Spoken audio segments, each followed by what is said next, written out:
Шинжлэх ухаан танин мэдхүн од мөндөр суугийн цаг хугацааны аялал нэвтрүүлэг эхэлж байна. Хөтлөгч орчуулагч Мөнхбаатар болон Мөнхцөл миний бие шинэ дугаараа хүрэхэд бэлэн болоод байна. Манай нэвтрүүлэг танд YouTube-ийн од мөндөр сууг, NTV телевиз болон од мөндөр радио 83.3 болон 107 дэлгөөнөөр хүрч байна. Өнөөдрийн дугаарыг энгийн бөгөөд төгс сураатай хадал або гэр бүлийн сонголт Улаанбаатар гурил ивент тэтгэж та бүгд төрөж байна. Өдрийн мэнд. За өдрийн мэнд. За сайхан амарсан уу? Сайхан амарсан уу? За хоёлаа маш гоё сэдвээр ярих гэж байна та тий. За цаг хугацааны хувьд манай эртний 1529 онд буюу Отоманы эзэнт гүрэн сүр хүчнийхээ оргилд явж исэн үеийн нэгэн тулааныг энэ нэвтрүүлгээр ярих гэж байна.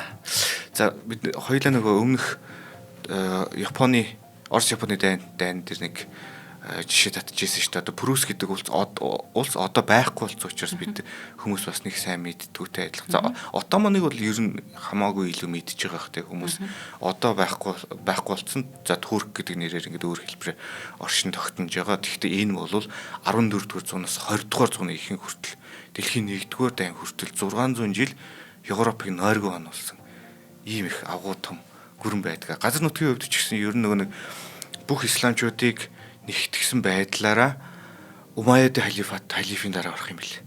Тий. Умайядын халифч бүр Испани руу ороод нөгөө Андалузиаг нутгийч Аль Андалус болгоод авцсан. Тий нөгөө мөршүүд байсан мэт тий. Тий. Тийм учраас их том байсан. Тэгээд энэний дараа орох хэмжээний ер нь хоёр дахь том исламын гүрэн болж таарч байгаа юм бэл. За ингээд энэ одоо исламын ертөнц нөгөө талаас христэн ном буюу Христосын ертөнц, загалмайтны ертөнцтэй. Энэ хоёр одоо их ертөнц одоогийн Австрийн нийслэл Вена хотод мөргөлдөнө.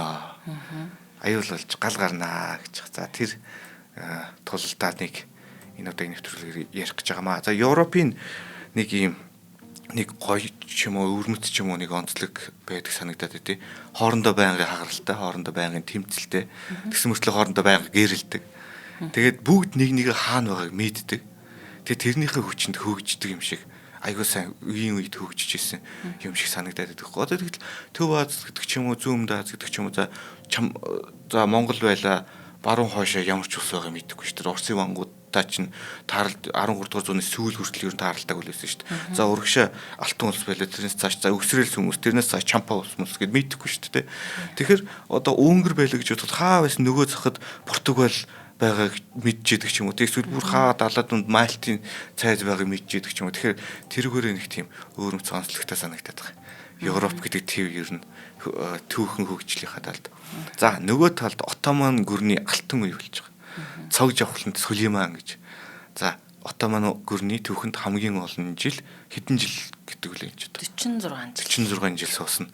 Тийм авгаа султан байсан. За дайны өмнөх үйл явдлуудыг нэг товчхон яриад явчих. За энэ Венийн бүслэлт эхлэхээс өмнө за Серб Босны гэдэг чинь одоо тухайн үед Унгарын нэг хэсэг байсан. Тэр газруудыг ер нь эзлээд авцсан. Унгрыг урд хэлээр нь одоо ингэ бүслээд авцсан гэсэн үг. Тийм байдалтай болж байна гэсэн. Энэ Унгрыг эзлүүл Европ ерөөс асар хүнд байдалд орно. Цаашаа Герман руу чөлөөтэй нэвтэрнэ. Герман руу нэвтрэхээр чинь нөгөө Нидерландын намдор газар руу ороо явчихна. Тэгэхээр Европын хойноос нь бүсэлж явах боломжтой. Тэгэхээр чинь Европыг бүр хідэн талаас нь бүслэх гэдэг нь. Ингэж бүсэлж явбал хойноос нь буюу зүүн талаас нь бүслээд авна. За дахиад далайгаар гэвэл одоо Карпатын нуурын урд талаар бүслээд авна. Тэн дээр тогтоож байгаа гол хүч чинь нэгдүгээр Венецийн бүгд найрамд тус. Нөгөө талд нөгөө өмнөх нэг дугаараар ярьжсэн Скандинав баатар гэж байгаа шүү дээ. Тэр Албаны баатар тэр энэ яг агуу түүхэн хүмүүс л ингэж Отоманы гүрнийг Европыг эзлэн ярихаас тогтоож исэн. Тийм өөрмөс түүх байгаа даа. Тийм Скандинав дээр чинь бүр судалгаа байт юм байлаа шүү дээ. Отоманы эзэнт гүрний тэлэлтийг 60 жилээр.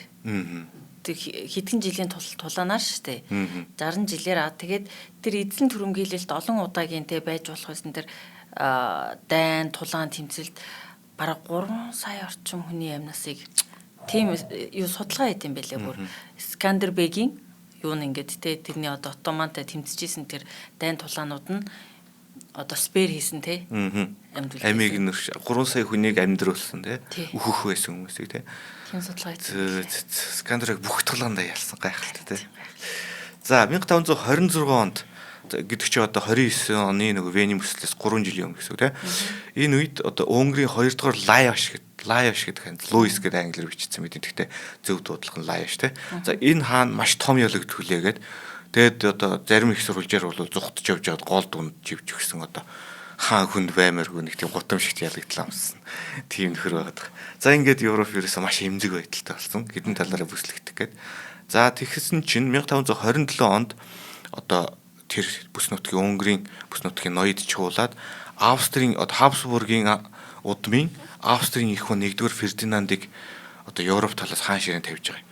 А нөгөө талаас болохоор Сулейман чинь хим нэр нь хим блэ? Янаш Жаполиай. Тэгээд зөв дуудаж чадчихнаагүй. За ийм хүнийг одоо өөрийнхөө тавиул хаанаар тэр чинь нэг Унгарын тодорхой хэмжээний төв болон зүүн хэсгийг эзлээд авцсан. Тэгэхээр тэнд нэг тийм хаан тавина шүү дээ. Тэнд нэг Унгар хаан байх хэвээр тий. Тэрийг нь болохоор ийм Янаш Жаполиай гэдэг тавиул хаан тийм тавьсан ба Трансильвани ноён байсан гэдэг. Тэгээ үндсэндээ одоо Европ тал нь арай жижиг сунаж тогтсон байдалтай. Отtomаны тал нь нэлээд тийм багцарсан бүхэллэг байдалтай тийм газар нутгтай 2 өнгөр болж хуваагдсан 2 өөр хаантай ийм байдал үүссэн байгаамаа. За тэгээд эхлээд нөгөө Фердинанд чинь нөгөө Жаполиаийн газрыг ингээд эзлэх гэж сэргэлээд орсон чи шууд өөрөө Оттоманы талд орцсон. Үндсэндээ Оттоманы ноён болчихж юм л гэсэн. Тэг яг нэр дээрээ хаан нэртэй боловч те. Энд гэхдээ нөгөө маш олон түүхэн дээр давтагдаг нэг дүр зураг харагдлаа л да. Нөгөө аливаа улс гүрэн дотооддоо нөгөө жижиг ноёдон ноёд ханилэг банилгууд нь дотооддоо нэгдэл байхгүй болохоор нөгөө ерөнхий одоо хаан синтидэ залрахтай нөгөө дотоодын асуудалтай болохоор тэрэн дандаа гадны их хүчнүүдийн золиос болдог. Тэрийг нь гэсэн Хабсбургийнхан Австрийн ашиглаж байна. Нөгөө талд Сулейман ч гэсэн бас л яг тэгсэн байна. Тий. Ер нь аливаа улсад халдан довтлохын өмнө эхлээд ямар хагарал байна вэ гэдгийг харна шүү дээ, тий. Тийм байдлаар л ингээл явсан. За энэ Европын хагарал дипломат одоо тэр динамик байдлыг ер нь яриул дуусахгүй шүү дээ. Энд дотроо хичнээн улс бүгд хоорондоо янз бүрийн харилцаатай. За энэ дундаас зүгээр онцлог хагарал гэх юм бол одоо Ромын пап тэгээд ариун Ром эзэнт гүрний хоорондын хагарал байгаад байгаа. За шашны үед протестант католик гэсэн ийм хоёр хагарал болчиход байгаа. Тэгээд энээсээ болоод бас нэгдсэн хүч бас хурааж чадахгүй л байгаа юм л дээ Европч ер нь л тий. За тэгээд 1527 онд Хабсбургийнхан Будапешт хотын баруун талын чи голынхаа баруун талд Буда гэдэг хот байгаа шүү дээ тий. Тэрэн дээр нэг тогтоох гэж үзээ дийлээгүй. Тэр үндсэн хүч нь хамаг гол хүч нь ер нь тэн дээр бас устцсан. Тийм байгаа даа. За ингээд 1529 онд Константинополиос гарсан цэрэгт эхнээсээ саад учирсан. Одоо нөгөө Оттоманы талын зэрэгт энэ жил ерөөсөө юр бусын их бороотой жил байсан. Аюу сан. Тэгэл эн чинь нөгөө нэг зүгээр за явган цэрэг байна, мөрч цэрэг байна. Энэ хүмүүс чинь ингээд яг яваад иж болно те. Тэгтэл эн чинь цэргийн ачаах хэсэг гэж нэг юм чинь. Дээрээс нөгөө их буунууд байна шүү дээ. Тэр их буунууд чинь бороо шавар болчихтой газар явахгүй шүү дээ. Тэгээ энэ бол ерөөсөө маш их хүндрэл учруулж ирсэн байна. За тэгээд яг энэс сэргийлж нэ Ромын эзэнт гүрний байлдан дагуулын нэг тийм Мариусын хувьцгал гэдэг нэг одоо шинжилт гэдэг нэг юм ээ. Тэрийг болохоор цэрэг одоо ачаа хөсгөтэй явах байлна. Бүх цэрэг өөрийнхөө ачаа хөсгөх юм. Нэг 15 кг орчим юм үүрч явдаг байсан гэд нэг тийм онцлог түүх байдаг шээ. Тэрийг болохоор тэр үеийн Ромын цэргүүдийг болохоор Мариусын илжигнүүд гэдэг байсан. Тэгэхээр энэ нэг логистикийн хувьд амар давуу талтай болчихдог. Маш хурдан ийш явдаг. Тийм тэгэхээр эн чинь их ялангуяа их буутай болчихлоо чинь тэгээд хажууд нь цэргийн өсөхтэй болчихлоо тэгээд ийм бороотой үед явахд ер нь аюу хэцүү болж байгаа. Ингээл өстө мордгийн хазгаа болж байгаа юм да. Манай сүүлийн. Тийм ээ хүнс тижэл зэвсэг supply энэ дэр нэмэгдэн шүү дээ. Тий. Тана энэ дугаардаа танаас Сулейманыг жоох муулна. За тэгээд ер нь хамгийн гол энэ Сулейман 800 их буутай байсан. 800 их буугаар Европыг хангалттай эзэлнэ ер нь бол. Саад учрахгүй бол ингээд зөв ингээд авч эвдэрлэг юмтрал учруулахгүй талыг орхихгүй ч юм тэгж авч явбал да. Тэгтээ энэ 800-аас 500-ийн үлдээс одоо тэр бороотой газар зарим нэг жижиг эзэлсэн жижиг бэхлэлт газруудаар нэг 10-20-оор нь үлдээгээд ч юм уу тэгээд үлдээсэн. Тэгээд үндсэндээ нэг жижиг дунд буюу жижиг калибертэй гэдэг чинь голчтой тий. Тэгэхээр нэг жижигвтер 300 жижиг буутай өхөр буутай Вена хотод ирсэн байгаамаа. За Вен хот өөрөө за түрүүний тэр нэг эзлэгдсэн газрууд гэдэг дотор Белград гэж цайз байгаа. Тэр Белград ч юм бол үндсэндээ Европын одоо Хөнгөрийн хамгийн зүүн захын хамгийн одоо томоохон бэхжилт газраас тэрийг алдсан. Тэгээд одоо Вен хотоор тулаад ирэхээр чи Вен хот чи өөрөө тийм одоо довтлогоо төсвөрлөх зориулттай биш, бэхжилтийн зориулттай биш, зүгээр нэг тийм хан хэрэмтэй тийм одоо хот байгаа байхгүй тий. Ер нь бол дундад зууны үеийн суурингуудыг нэг хоёр зориултаар нэг хоёр ангилж болоод байгаа. Иргэншил суурьшлийн хот, нөгөөх нь болохоор цэрэг зэвсгийн цайз. За одоо чинь бүр хэмжээгээр ялгаатай байгаа шүү дээ. Castle англи хэл дээр бол cast гэж явж ирсэн өшөө том болоод ирэнгүүт fortress гэж явчихдаг ч юм уу тий. Тэрийг нь яг Монгол нөгөө монгол хэлний соёлд харах нийцэхгүй болохоор унаж орчуулахад төвөгтэй байдаг л та. За их вон 1-р Фердинанд ойр орчмын бүх хангамж цэрэг зэвсгийг бүгдийг Вен руу татсан. Тэгээд өөрөө болохоор Вен хотоос гараа явцсан.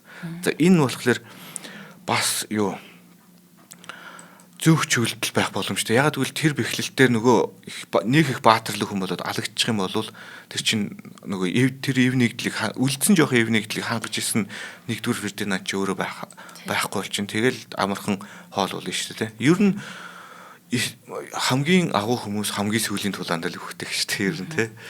Дандаа л зүхтаж гардаг. За Европчууд нэгдэж чадахгүй байсан гэдэг түрүүн ярьсан шүү дээ. Тэгэхээр энэ дэр ихэнх нөгөө нэг бүслэлтээр болохоор нөгөө дайсны цэрэг ирж идэг цаана нэг одоо тодорхой хэмжээний бэхлэлт гарнизоны цэрэг ингээ байгуулчаад цаана дахиад ингээ цэрэг хураадаг. Тэгэхээр энэ дэр бол тэгж чадахгүйсэн. Ерөөсөө зөвшөлтсөл хүрэхгүй тэр хавийн улсууд санхүү эдийн засгийг цуцсан тийм байдалтай байсан учраас ер нь бол найдваргүй бид нар ер нь өнгөрсөн юм байна гэж тийм одоо хүлээлттэй л байсан гэсэн үг. За ингээ бүслэлт боллоо. Сулейман Вен хотын гадаа ирлээ. Тэнгэрийн аяг өрсөн их цэрэгтэй бүгдээрээ майхан асраа татаад буулаа тий. 90-100 мянган цэрэгтэй байсан. Оттоманы талаас. За Вен хотын бэхлэлт нь өөрөө 15-20 мянган цэрэгтэй. За энэ бүгд цэргүүч биш ер нь. Ёстой л нөгөө эмгтээчүүд хөвгтөд талгачин тариач бүгд нийлээд баг 15-20 мянган цэрэгтэй. Тэр чи одоо ядчил нэг чулуу зөөж авчирал хэрэм дээрээ саяхаар чинь тэр цэрэг гэдэг тооцогдол явчихдаг ч юм уу тий. За хамтран ажиллагч хүний үйлч арай болоогүй юм уу? За хоёлаа дурдчихөө. За тэгээ одоо үндсэн тулаанд зугаахаас юм тий. Гэр бүлийн сонголт Улаанбаатар гурил ивент итгэж байна. Улаанбаатар гурил нь 7 төрлийн гурил үйлдвэрлэдэг юм байна. За дээд гурил, 1-р гурил, 2-р гурил, хэвгтэй гурил, бүхлүүрийн гурил, эрүүл мэндийн гурил болон оюустай гурил гэсэн төрлөөтэй. Би эдний эрүүл мэндийн гурилыг хэрэглэдэг юм байна. Бас оюустай гурилыг нь би өөрөө нөгөө талхаа ярьдаг. Тэгэхэд оюустай гурилыг нь би бас нөгөө гурилтайгаа хольж хэрэглэдэг. Гоё амттай болдог. За тэгээ Улаанбаатар гурил үйлдвэр нь бусад гурилын үйлдвэртэй харьцуулахад цэвэр усыг 12 дахин бага хэрэглэдэгээс гадна эрчим хүчийг 25% бага хэрэглэдэг байгаль орчин дээлтэй орчин үеийн үйлдвэр юм байна.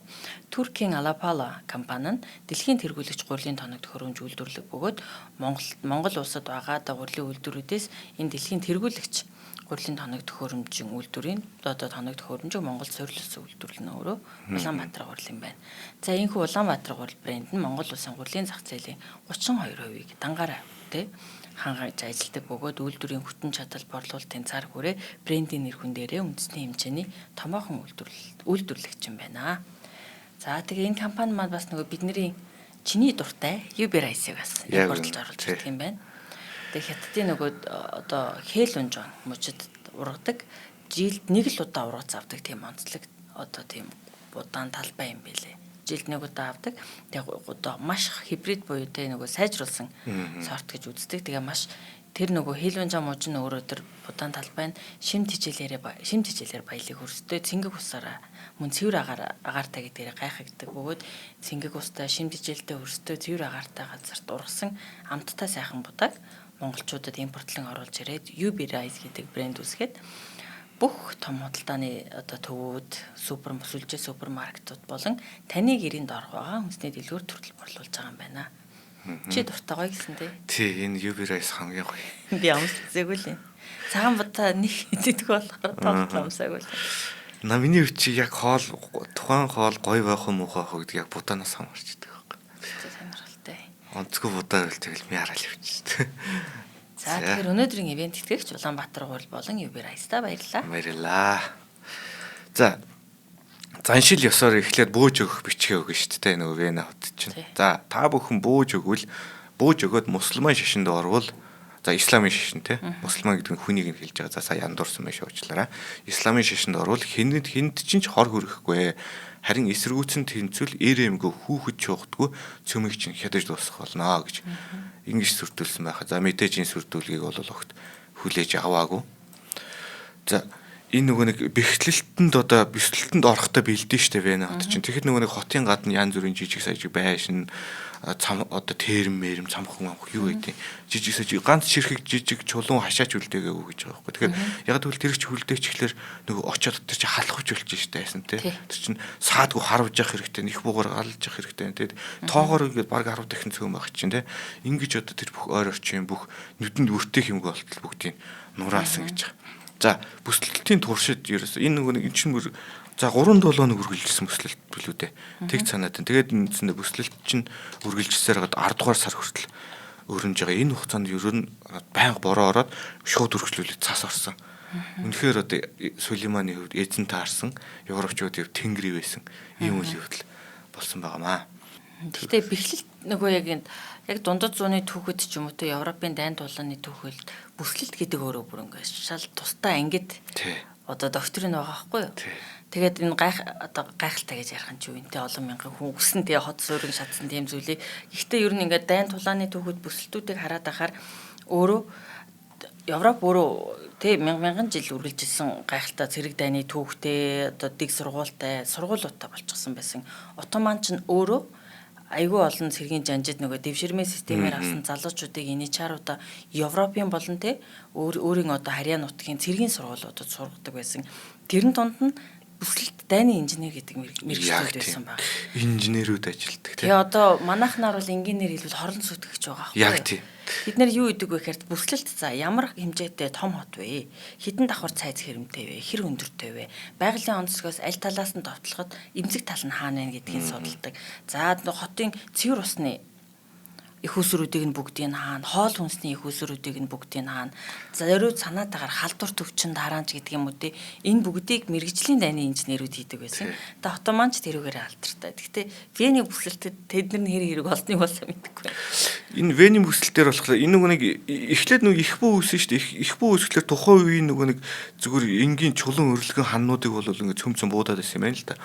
Тэгсэн чинь Итали инженерүүд одоо илүү тийм бат бөх одоо хичнээнч буудаад нур сумаа дуустал буудаач нур хараагүй тийм одоо бат бөх ханыг энэ Венд ирж барьсан байт юм л энэ юугаар одоо бүслэлт биш бэлтгэх зорилгоор. За тэгсэн чинь нэг ийм одоо би таны сая ярьсан чинь яг нөгөө хорлон сүтгэх энэ төр гэсэн чинь яг англи үгнийг санаанд орж байхгүй. Undermine. Доогуур нь уурхай малтах гэдэг ч юм уу тийм утгатай үг чинь яванда хорлон сүтгэх гэсэн утгатай болчихж байгаа байхгүй. Энэ sap гэж нэг юм хийгээд байдаг байхгүй. Энэ болохоор нэг тийм хэрмрүү чиглээд нэг тийм малталт хийгээд байдаг. Энэ бол хоёр төрөл байдаг. Энэ чинь тэртээ тэргүй өчнөө олон хоног зарим хідэн сараар үргэлжилсэн бүслэлт болж байгаа юм чинь хоолхын шиг зайнаас ингээд хот руу чиглүүлээд ухдаг газар доогор.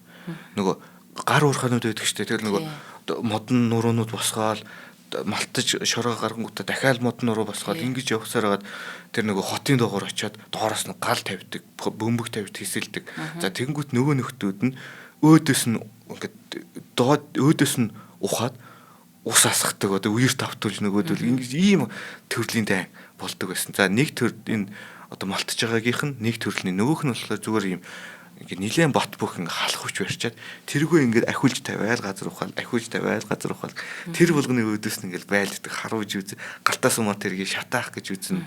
Тэгэнгүүт нөгөө нэг нойтой арьсаар нөгөө тэргүй гадралчдаг. Тэгээ галтаа сумаар харахаар хар үздэй шатдаггүй ч юм уу тийм байдлаар ингэж тэр одоо бүслэлтийн тоноглол гэсэн үг шүү дээ. Бүслэлтийн тоноглолоо хамгаалдаг. Тэгээд ойрцоор хагаад хан дээр нь очиод бөмбөг дэлбэлдэг.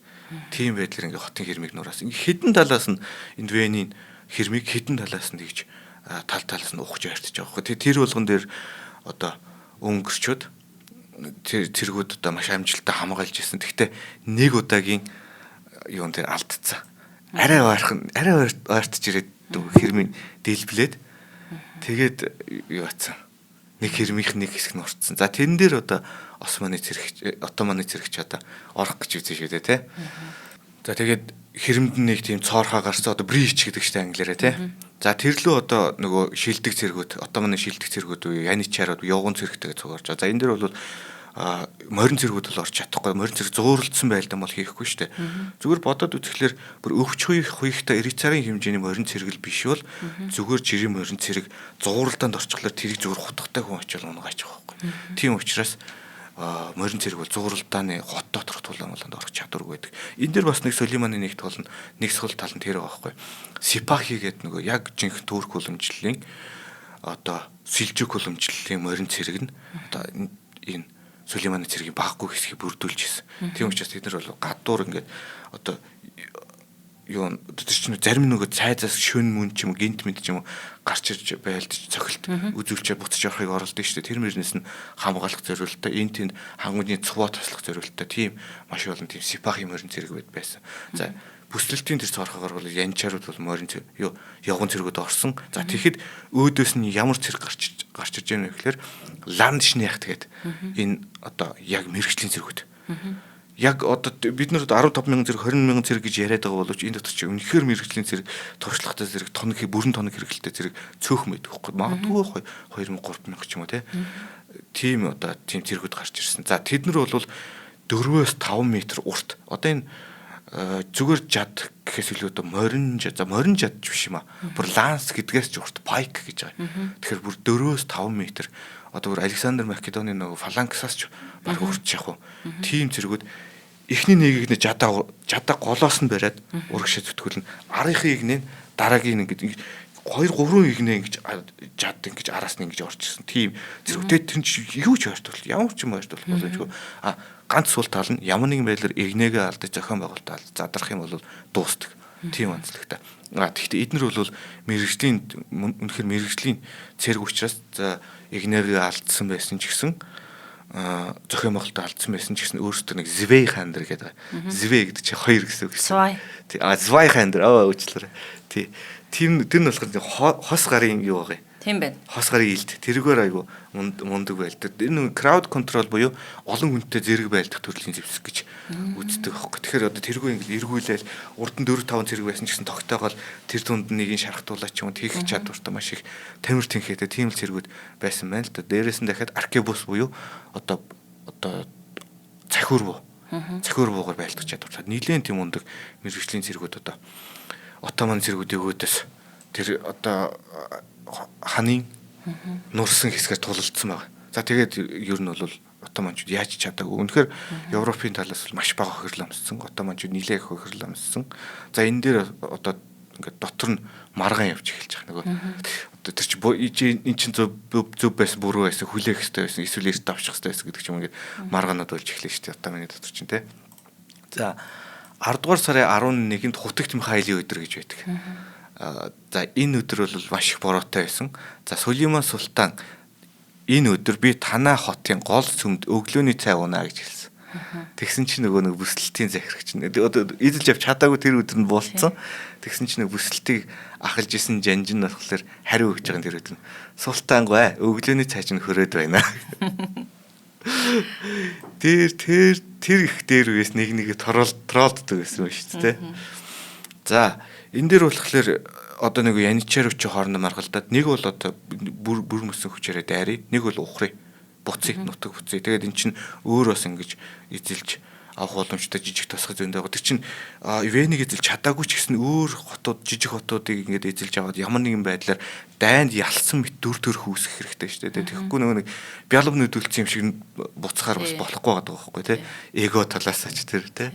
За тэгээд ийм маргаан болоод тэгээд нэг удаа эцсийн дайралт хийгээд чадахгүй бол буцъя. Тэртээ тэргүй бороо шороо их орж ийн хүмүүс өвчин зовлон их одоо хүнс хангамж гэсэн хоордож ийн өвчин зовлон их гарч ийн гэж үзээ. Тэгээд дахин 3 хоногийн дараа дахиж нэг дараа тэгээд бас үнэхээр ямар ч амжилт олоогүй. Европ талаас бага хохирол амссан.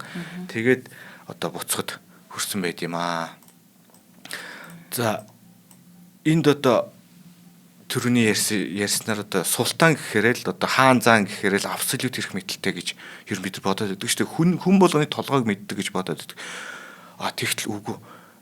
альва одоо та үгс мэдж байгаа альва улсыг ер нь хаан биш баг фракцууд л өдөрдөг. Тий. Намууд гэсэн үг шүү дээ ер нь бол. Тэг бүлгүүд ашиг сонирхлын бүлэг. Ашиг сонирхлын бүлгүүд тий. Тэгэхээр чин энэ дэр бас айгүй хүчтэй төрийн бодлогот цэрэг дайны бодлогот асар хүчтэй нөлөөтэй хүмүүс ч нэг яничаарууд болж таарч байгаа. Тэд нар ч юм бол төрийн ордонд хин юу бол хаана юу болж бүгдийг мэддэг тийм хүмүүс яваад учраас тэдний ятгалганд ороод дайраал за тэднүүд дийлэхгүй маань буцыг ингүүт Сулейман буцаал тийм байдал та. Одоо оргил дээрээ Сулейман байгаа юм шиг харагдаад байгаа. Тэгэхээр үнэндээ бол яничааруудын нөлөөнд их ордог байсан гэж ер нь харагдаад байгаа. За үндсэндээ одоо сар хөрөхгүй үргэлжилсэн бүслэлтэй одоо задлаад буцаж байгаа. Нөгөө бүх майхасаа уураагаад за тэгээд ер нь өвөл болох гэдэг цаас ороод эхэлсэн байсан. Тэгээд ер нь яг тэр хутагт Майклийн тэр өдөр цаас орсон 10 дугаар сарын 15 цаас орсон гэж ер нь бичсэн байт юм билээ төвхөө сурвалж өдөр. Ер нь тэнгэр ивэсэн үйл явдал болчихсон. Тий, ер нь тэнгэр ивэсэн. Их Боруто зуны дараа бол Европ үгийн чихтэй зөөлөн юм нойтон цастай. Тэгээд их Боруто зуны дараа бол тэр нойтон цастай үйл бол бүр хүнд байх нь ойлгомжтой. Тэгээд 10 сарын 15-нд Вен цас орно гэдэг бол тэнгэр тэтгсэн л явдал юм шиг санагдаж байна. Тий нэрээ тий шүү дээ. Тэгээ энэ үндсэндээ Сулейман чинь гараад бороонд боогдож бороо усанд боогдож явсаар хагаад өвөл нилээн тулцсан байхад Вен хотод ирчиж байгаа байхгүй. Тэр арай өмнөх сармарын өмнө ирсэн бол эсвэл одоо бороо шороо баг орсон бол байдал шал өөрөөр иргэн штэ тий. За европчууд бол цас орохыг л хүлээж байгаа. Бушуухан цас ороосоо тэгвэл бид нар амьд үлдэн Европ тэр чигээр аврагдана гэдэг. Тэг нөгөө талаар яг нөгөө цас бороо шороо гэдэг нь дайн бол түрүүндээ ярьжсэн яг л амар том логистик ажил. Тэгэхээр хэдэн 100 мянган тонны цэргийн зэр зэвсэг хувцас хангамж эмчилгээ араас нь явах галтоогоо тэгээ зэр зэвсэг нode supply бүх юмыг авч явна гэдэг чинь өөр амар том логистик асуудал. Тэгээд хүснээрээ удаан хугацаагаар тэр бүсэлтийг маш тэ богино хугацаанд буулгаж авч чадахгүй л удаан хугацаагаар сунжирна гэдэг нь өөртөө өвдөх, суйлдах, ядрах, хөлдөх тэгээ улмаар дотоодоо тэр нөгөө эр цэргүүдийнхэн тэр нөгөө зүрх унах те. Бид нар дийлэхгүй юм биш те. Энэ өвөлдтэй, вендтэй энэ дунаа ирэг дээр бид нар ингээд цасанд орогдож өгөх юм байна гэдэг те. Айдас төрөх ч юм уу тэр нөгөө зүрхнийх нь гал байхгүй болчихж байгаа шүү дээ. Тэгэхээр энэ бүгдийг өдөрдөн гэдэг чинь өөр амар нарийн ухаан. Айгу хэцүү маш олон хүчин зүйлтэй ер нь бол тий. За тэгэд үнэхээр ч одоо ингээл өвөл болсон. Тэгэд зарим түүхчид одоо хошигнох маягаар ч юм уу ийм яриа хэлдэг. Вена хотын бүслэлтэн дээр хэн ялсан бэхээр цаг агаар ялсан. Ер нь тэгсэн гэж хэлж болохоор л харагдаж штэ тий. За Сулейман өөрөө болохоор энийг ер нь ялагдал гэдэггүй. За яг бид нар бол зөндөө цайз бэхлэлт тэр чинь үнэхээр л бас нэлээд том газрыг эзлээд авчиж байгаа юм чинь тий. За тэгээд газар эзлээд авцсан. Тэгээд яг бид нар ингээд явж байгаад амжилттай тулаан хийж явж байгаа зүгээр Венийг очиж бүсэлж үдсэн гэдэг утгаараа ч юм уу тий. Тэгж нөгөө одоо өгүүлэмжээ өөрөө хэлнэ шүү дээ тий. За тэгээд энийгээ бол юу гэж ялагдал гэж хүлээж аваагүй Будапештийг эзлэж цөлмөд авцсан байгаа шүү дээ. Тэгээд маш их тариа будаа боол болдсон. Хамгийн гол нь асар их боолтой байсан. За тэгээд энэ нөгөө нэг юунд нөгөө ухарчих хооронд нөгөө араас нь довтлоо шүү дээ. Европчууд чинь тэгээд бас нэлээд их довтлоо 700 800 морин зэрэгээр довтлоод бас их олон загалмайтны шашинтныг одоо боол болохоос аварсан тийм бас нэг амжилт байгаад дим билээ Европын талаас. За Европын талаас бол энийг асар том ялдагч үтсэн. Чод үнэхээр л 10 дахин том Туркийн одоо Ятоманы авраг том армийг тогтоочлаа, буцаачлаа тий. Тэгэл ир чин буцах замдаа бас өчнөө олнороо үхэн штэ тий. Нэгэнт хоол хүнсгөө болцсон мэн өвчин зовлон тархацсан мэн тий. Энэ хоол өсгөл нь өвчин гэдэг хоёр юм өст. Зайлшгүй хамт явж идэг. Өвхний дархлаа унахаар чи тэгэл нэг өвчин гаарал тэгэл аюул болно штэ тий. Халдварт өвчин гарan тахал гарan тэд нар тунцчихна. Яг тэгин. За хоёлаа хоёр дахь юунд итгэжээд ордгоо. Тэгье. За өнөөдрийн нэвтрүүлгийг маань энгийн бөгөөд төгс өрөөтэй Hada Labo ивент итгэж байна. За Hada Labo нь Японы алдартай Roto компани бүтээгдэхүүн бөгөөд Hada Labo нь чигш одоо арьсыг чигшүүлэх арчилгааны одоо сет бүтээгдэхүүн юм байна. Арьсны чигшүүлэх гол үүрэг бүхий 4 төрлийн хялуурооны хүчил агуулсан бөгөөд энэний арьсны өнгийн хэсэг болон арьсны эпидерм давхаргын гүнд хүртэл хурц чигшлийг өгдөг. Энгийн хялуурооны хүчил, супер хялуурооны хүчил хоёр нь арсны өнгийн хэсэг чийшил өгч арсыг гойжуулж өгдөг бол усжуулж одоо чийгшүүлдэг бол нано хялуурооны хүчил нь арсны эпидерм давхаргын гүн төрөл чийгшлэгдэв юм байна. Арс чинь нөгөө ингээд олон давхартай гэдэг шүү дээ, тэ. Гэтэл хадал абогийн олон төрлийн дөрвөн төрлийн хялуурооны хүчил агуулсан бүтээгдэхүүн гэж байгаа байхгүй юу? Тэр хялуурооны хүчил нь өөрөө арсын өнгөн давхаргад үйлчилдэг, мөн арсын гүнд эпидерм төрөл үйлчилдэг өөр төрөл байдаг юм байна. Тэгэхээр хадал або маань энэ дөрвөн төрлийн хялуурооны хүчлийг агуулсан бүтээгдэхүүн. За тэгээд эсэлдүүлсэн хялуурооны хүчилгээ сүүлд нэмэгдсэн хялуурооны хүчил нь арсны одоо гүнд нэвтрэхээс гадна авсан чийгчлийг удаан хадгалах уушгаас урьдчилан сэргийлж өгөх үүрэгтэй бөгөөд ингэснээр арсыг одоо чийгчлийг удаан хадгалаад мөн хэрглэж байгаа гоо сайхны бүтээгдэхүүний одоо үйлчлэгийг илүү сайжруулдаг юм байна. Тэгэхээр та бүхэн энгийн бөгөөд төгс ураатай Японы алдарт Рото брендийн хадалаа бочигшүүлэх сурлыг худалдан авч хэрэглэхийг хүсвэл Mons эмийн сан болон GGI Beauty дэлгүүрийн бүх салбаруудаар худалдан авах боломжтой. Мөн Facebook-ийн хадалаа Монгол хуудаснаас дэлгэрэнгүй мэдээлэл аваарай. Өнөөдөр нэвтрүүлгийг ивент итгэсэн хадалаа бодоо баярлалаа. За баярлалаа. Би ч бас нэвтрүүлэг гардаг болсноос эхлээд энэ царай зүсэндээ жоохон анхаарч эхлээд байгаа шүү дээ. Тэгээд хадалаа богоос их сонирхож байгаа зүйлийгт. За баярлалаа. За энэ дээр бас нэг сони юм байгаа. Логистикийн хувьд цэргийн цалин, за зэвсэг хангамжийн цуваа тэр талаас нь бодглохлоор за энэ нөгөө нэг энэ талын түүхийг, цэргийн түүхийг ихэвчлэн Европ талаас бичиж байгаа учраас аль болох өөрийн цэргийг цөөн Сулейманы талын цэргийг олшруулах хандлагатай. Яг үл чинь бид нар иймхэн цэргээр тийм их цэргийг бодоо болгосон гэж өнгөрөх гэдэг шүү дээ. Тэгэхээр энэ дээр Сулейманы цэргийг 190-ээс 120 мянган тэргээд хүртэл бичсэн мэт. Тэгэхдээ яг түүхчд бол ийм олон цэрэг дайнд явах тийм одоо хол газар дайнд явах боломжгүй гэж юу нүдтэй юм бэл. Тий. Тэгэхдээ бас нөгөө юу штэ. Манай бэрх хүлээгүүгийн дайн дээр ч юм лөө нэг талаас 400 мянга, нөгөө талаас 450 мянган тэргээд бичсэн байдаг штэ. Тэгэхээр бас яадаг ч байсан бид нар одоо сайн мэдэхгүй байна тий. Тэгэхдээ энэ Сулейманы цэрэг дотроос нэг онцлог нь 40 мянган болохоор нэг тийм тонуулчин цэргүүд буюу байнгын цайлангүй олж авсан одоо олз тэр юмараа та нар өөрсдөө цалинжаа. Та нар юу л цөлмөж чадна, хичнээн боол уулзалж чадна тэрүүгээ одоо өөрсдөө болгож аваа гэдэг 40 мянга гэж байгаа. Тэгэхээр тийм одоо 40 мянган цэргийг тонуулаар цалинжуулахын тулд асар их ядлага болсон. Тэгэл ерөөсө scorched earth гэдэг чинь одоо юу ч хилтэй байхгүй шатаах замдаа тэр нэг энэ чинь ухарж байгаадаа хэрэглэдэг тактик штэ. Хойноос давшиж байгаа этгээдэд ямар ч давуу тал болохгүй, хэрглэж болохоор юу ч үлдээхгүй зүгээр л үхэнц газар үлдээх. Тий. Мал амтан авч явж дийлэхгүй бол алж дуусгана. Хайшин хороог шатаана, усыг хордуулна. Тариан талбайгийн шатаана. Хэрэглэх идэх юм юу ч үлдээж болохгүй. Тийм тактикаар ингэж ухарж байгаа юм л дээ. Тэгээд тэр 40 мянган цэргийг цалинжуулахын тулд асар их дээрэн тонол хийсэн. Тэгээд ер нь маш их харгис тийм л байдалтайгаар ухарсан гэж ирнэ үзээд. За энэ тэгээд scorched earth буюу одоо тэр юу ч үлдээхгүй ухрах гэдэг тэр тактикийг одоо хаасаг орчин үеийн дайнер ч гэсэн хэрэгэлдэж шүү дээ. Иракийн дайман дээр маш их хэрэгэлсэг үйл явдал учраас тэр бол ганц Сулейман тийм их хэрцгий зэрлэг байгаадаа ч биш л бах те. Энийг өмнө гайхалтай 100 жилийн өмнө гайхалтай хэрэгэлсэн хүн чинь Дракула шүү дээ. Мехмед хоёроос зүхтахтаа ерөөсө тэр тактикийг хэрэгэлсэн.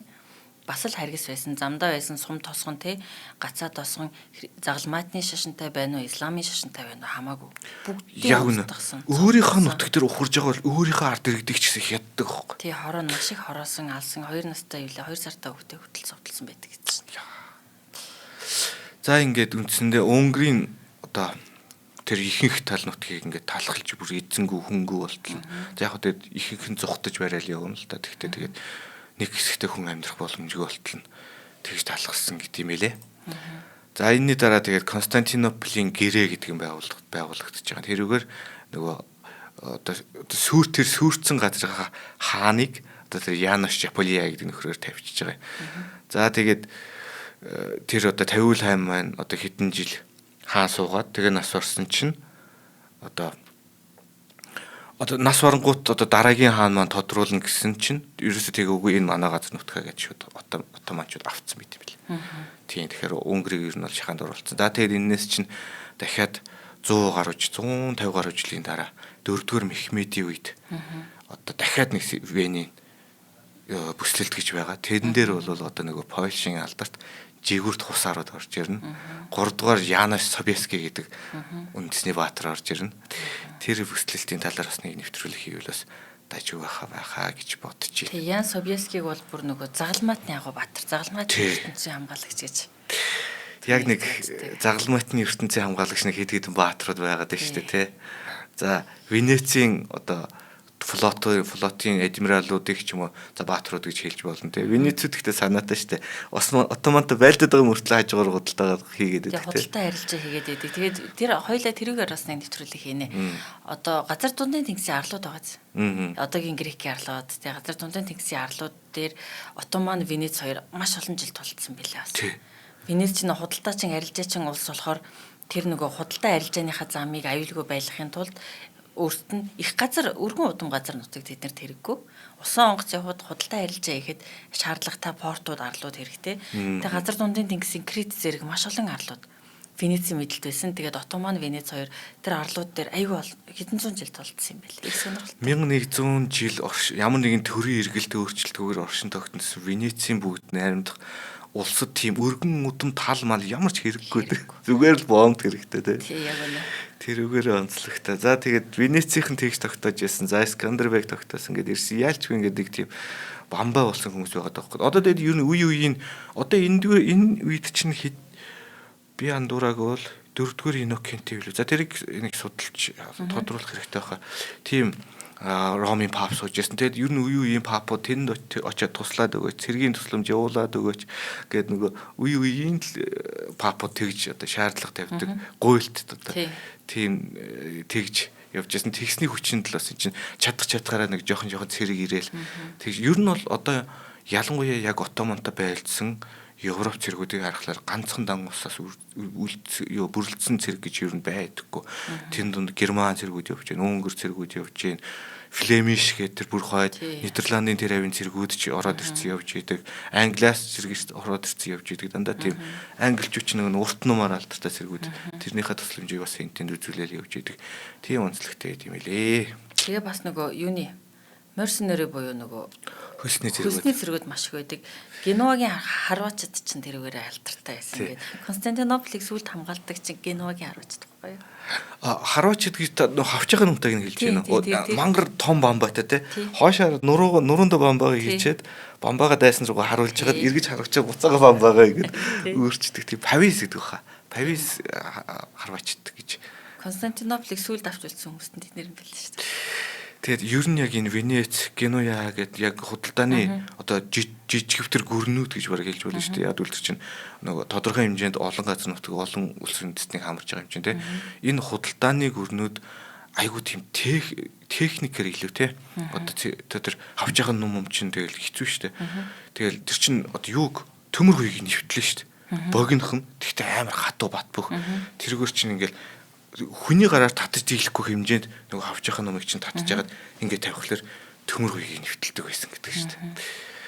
За тэгээд сонирхолтой фактууд гэвэл энэ нөгөө хин Никлаш Граф Сайлм гэдэг хүн байгаа. Энэ болохоор одоо Венийн одоо гарнизоныг удирдахжсэн нөгөө 1-р Фердинанд чинь зүхтад арилаад өгсөний дараа одоо Венийн гарнизоныг удирдсан энэ жанжин болохоор 70 настай хүн байсан. Асар туршлагатай, зоригтой, жинхэнэ одоо түүхэнд үндэсний бат, Өнгөрт бас л одоо үндэсний баатар тооцогддог. Тийм хүн байт юм лээ. Тэгээд нэлээд хэд удаад энэ дайны үед шарх авсны эцэст нэг одоо их бүүний сум нэг хэрмийг онсон чинь тэрний чулууны үлтерхинд нь оногдоод нас орсон гэдэг. Тийм одоо түүх байт юм лээ. За тэгээд өөр сонирхолтой баримтууд гэвэл үндсэндээ зарим түүхчдийг үзэж байгаа л Отоманчууд чинь Венд хүрэхтэй цаг агаар тал ялагдлаа хүлээсэн байсан гэдэг ч юм уу тий. За тэгээд яг Отоман ер нь Отоманч гэлтгүй исламын нөлөөний хамгийн баруун зах нь энэ Вен хот болж таарч байгаа. Энэ дээр одоо 2 удаа Отоманчуудыг тогтоогоод тэгээд одоо Европ өршөөгцөө гэдэг ийм түүх байгаа юм.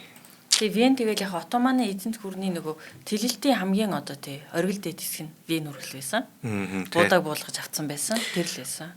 Тэрнээс хойш Отоман өөрөө цаашаа үргэлжлэх нэгдүгээрт нь боломжгүй 2 3 удаагийн тий 100 жилийн дайтаж гэсэн тэр өргөн удам газар нутгийг туулаад өөрөө тэр чинь Балканы хойгийг дагуулна. Балканы хойгийг нэвтлэн гарч за Белград хүрлээ, Каломегдэн цайз хүрлээ.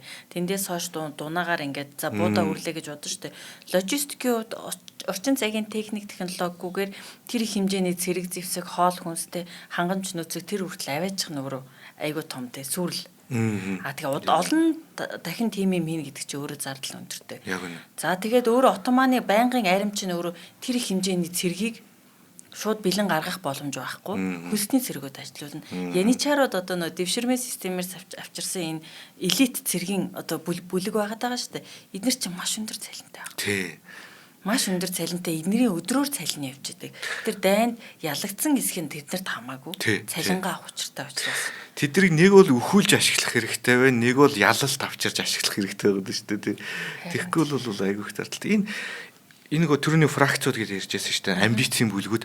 Тэднэр чинь нөгөө ордны нөлөөний хувьд ингээд бүгд амар амбицтай тийшээч дайраа ийшээч дайраа гэх тэр хаанаг ерөөс зүгээр суулгадгүй болж таарч ер нь тийм л байгаа шүү дээ. Яаж ч утсан тий. Хаан бол султанд бол бүрэн ирэх байхгүй. Бүрэн ирэх байхгүй. Тэгээд тэр дунд бол одоо дайн хийгээд яах юм бэ? Одоо амарч жимэр сууя гэж хэлсэн хүн бол сул дор арчааг хүчхүү гэж харагддаг ч юм уу тий. Тэгэхээр ингээд энэ үндсэндээ Сулейман ч энэ дайныг маш урт удаа үргэлжилсэн энэ дайныг хийснээрээ одоо үнэхээр бас улсынхаа сүр хүчийг сулдаасан, эдийн засгийг сулдаасан шүү дээ.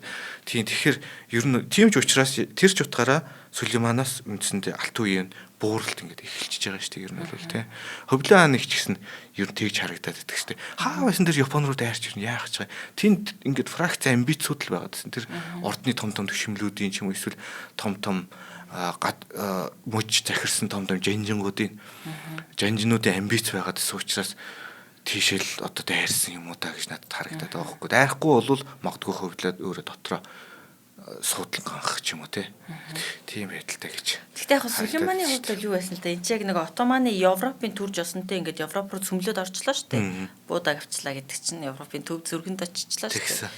Отоман яг тэр хүрээ зогсно гэж бол бодоогүй. Европыг тэр чигээр нь буулгана. Өөрсдөө дараагийн Ром гэж үздэг. Өөрсдөө үздэг байсан шүү дээ. Мехмед чинь тий өөрсдөө шинэ Ром гэж үздэг. Ромын султан гэдэг байсан шүү дээ. Ерөөсөд Европыг тэр чигээр нь авал гэж бодож байсан. Гэхдээ эн чинь альва нөгөө энэ цэрэг дайны түүхэнд ингээ харахаар ингээ тэлэлттэй газар нутаг тэлэлт ингээ давчлан довтлогоо нь ихний хугацаанд л амжилттай байдаг. Үргэлж удаан хугацаанд тэр чинь тэрний ард түрүүний чивд хоёр яриад байгаа логистик мөнгө л урсаад байгаа шүү дээ. Энэ бүгдийг удаан хугацаанд доктортой гаргах ямар ч боломж байхгүй. Нэг бол маш их хэмжээний мөнгө нөөц цуглуулж ээж энэ дайнд удаан хугацаанд бэлтжиж орох. Нэг бол маш бага зардлаар маш их хүчээр дорн болгож аваад. Гэтэл Отоманы өмнөх султанууд нь бол тэлсээр байгаад Сулейман бол хамгийн ингээд цаана аваачсан. Гэтээ энэ бол буулгаж чадна гэж бодсон. Яагаад гэвэл өмнө дандаа давшлаа л байсан. Дайчин улс байгаад байсан Отоман чинь. Илүү нөгөө бюрократик суурин институтс төвлөрсөн улсаас илүүтэйгээр дайчин улс байгаад байсан учраас яг л бид нар дайчин улс учраас дайчин улс гэж явсан. Гэтэл тэр тэлэлт нь нөгөө нэг цэгт хүрээ зогсно. Мөнгө, санхүү те өөр асуудлууд. Тэгээ их өргөн хэмжээний газар нутаг өөрөө удаан хугацаанд ирэх гэдэг чинь засаг захиргаанда төвлөрсөн захиргаанда анхаарал хандуулахаас өөр ямар ч аргагүй болж байгаа байхгүй. Тэгээ энэс хойш Отоман мэдээж төвлөрсөн захиргаандаа илүү анхаарал хандуулсан. Нөгөө улс орнод одоо байгаа газар нутгаа тогтнуулах тал дээр илүү анхаарч эхэлсэнтэй. Гэхдээ ер нь бол би баг эцсийн дүгнэлтийг би баг ингээ хэлчихмээр санагдаж байна. Сулейман яагаад ялагдсан бэ гэхээр тэр 500 бууга орхисон учраас ялагдсан. Харин тийм. Тэр 500 нөгөө илүү том калибр голчтой илүү том өхөр бөөнүүд чинь тэр хэрмийг бол хэд талаас нь задлж чадах л байсан баг гэж бодож байна. Урд нь тэр чинь энэс илүү том нөгөө Белградын цайзыг чи асуудалгүй эдэлсэн байгаа шүү дээ.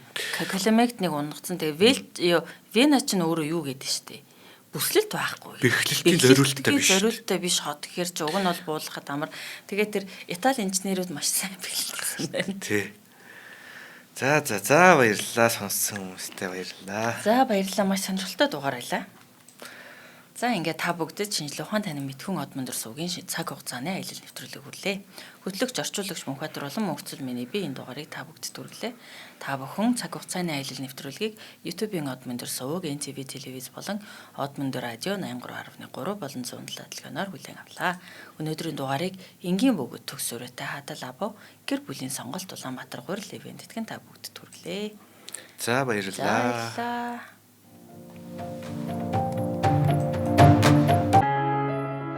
Нэвтрүүлгийг хүлээн авсан Нарны аймгийн монголчуудаа баярлалаа. Од мөндөр сувг нь энэ мэдчлэн таны мэдхүйн мянган нэвтрүүлгийг 2026 оны 7 сарын 1 хүртэл та бүхэндээ хүргэх юм. Их хэлээрээ шинжлэх ухаан танин мэдхүйг түгээхийн үлсэд нэгтгэх хүсвэл та бидэнд хандив өгөх боломжтой. Жилдээ ганцхан удаа 100,000 төгрөгөөр биднийг дэмжснээр шинжлэх ухаан танин мэдхүйг түгээх энэ үйл хэрэг амжилттай үргэлжлэх юм. Од мөндөр нэр дээрх Удаагшлын банкны дансгаа 4191 Тэг 4518. Та 100,000 төгрөгөөр шилжүүлэхдээ гүйлгээний утга дээр нь өөрийн нэр болон утасны дугаараа заавал бичээрэй. 100,000 төгрөг хандалснаар од мөндөр сувгийн алтан гишүүн болох юм а. Шинжлэх ухаан танин мэдхгүй Монголд ялах болтугай.